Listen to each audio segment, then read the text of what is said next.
नमस्कार मित्रांनो, परत एकदा स्वागत आहे तुमचं माझ्या यूट्यूब चॅनलमध्ये। आज आपण आलो आहे शाऱ्या गावात। नाव काय तुमचं? पवन ढवळे। पवन ढवळे यांच्या घराच्या समोर इथं ह्यांना एक घोणस सापाचं पिल्लू दिसलंय। आडवा त्या झाडाच्या तिथे हे कुठून येताना दिसलंय? माझ्या घरात म्हणजे मी जवळपास 20 अंडे फेकून दिलेले होते मागे। ह्या साप अंडे ती बरणी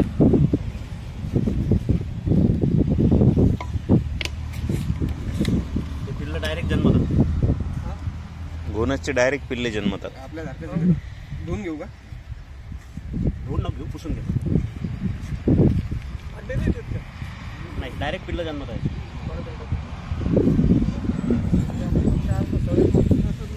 आपल्यासारखंच माणसासारखं माणसासारखं म्हणजे माणूस हा सस्तन प्राणी आहे। हे अंडच आहेत, हे सस्तन नाही आहेत। त्याच्यात त्या पोटामध्ये कॅल्शियम तेवढं बनत नाही, त्यामुळे ते जर अंड्याचं जो वरचं कवर जे असतं शेल, शेलसाठी जे आहे ते कॅल्शियम त्या सापामध्ये डेव्हलप होत नाही, तर त्याच्यामुळे तो पोटातल्या पोटातच फक्त ते जार असतं त्याचं प्लास्टिक।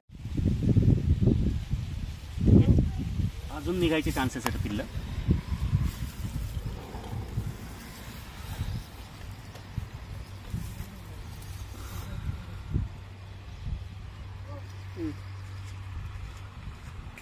खूप सुस्त पडलं। सुस्त नाही, धूप खाऊ लागला तो आता।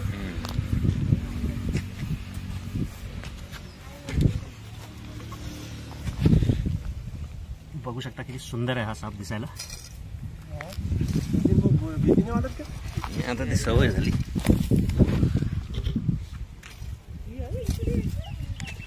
एवढा छोटा असल्यामुळं हाताळणं सुद्धा अवघड आहे ह्या सापाला।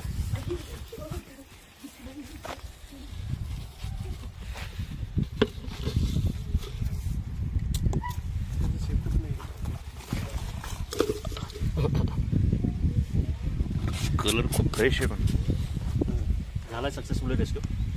लवकरच ह्याला ह्याच्या नैसर्गिक आवासात सोडून देण्यात येईल। थोडीशी काळजी घ्या, कारण आता ह्या सगळ्या पावसाळ्यामध्ये सगळ्या सापांचे जे पिल्लं आहेत त्या अंड्यातून बाहेर निघालेले असतात। आता पर्टिक्युलरली शेती आहे तुमची, जे काय आता शेतीत तुम्ही निंदन करताना, तर आता हा साप जो आहे हा कशामुळे बाहेर बसलेला आहे? ऊन खायला। तर असेच शेतीमध्ये सुद्धा शेतात सगळे साप ऊन खायला बाहेर बसलेले असतात। मागे आपण धामण रेस्क्यू नव्हती केली कुठं? दीपक ढवळेच्या शेतात, तिथंच आहे आपलं। तर ते निंदन करताना थोडंसं काळजी घेणं जरुरी आहे, कारण हे साप सगळे ऊन खायला बाहेर बसलेले असतात आणि चुकून जर तुमचा धक्का लागला तर हे छोटे पिल्लं डायरेक्ट चावून देतात, अलर्ट सुद्धा करत नाही। त्यामुळे ही काळजी घेणं महत्त्वाचं आहे। ठीक आहे, काळजी घ्या। हे आहेत ढवळे, ज्यांच्या घरासमोर हा आपण आता साप रेस्क्यू केला। थोडंसं लक्ष राहू द्या, पिल्लं आजूबाजूला अजून असायचे चान्सेस आहेत। ठीक आहे, थँक्यू।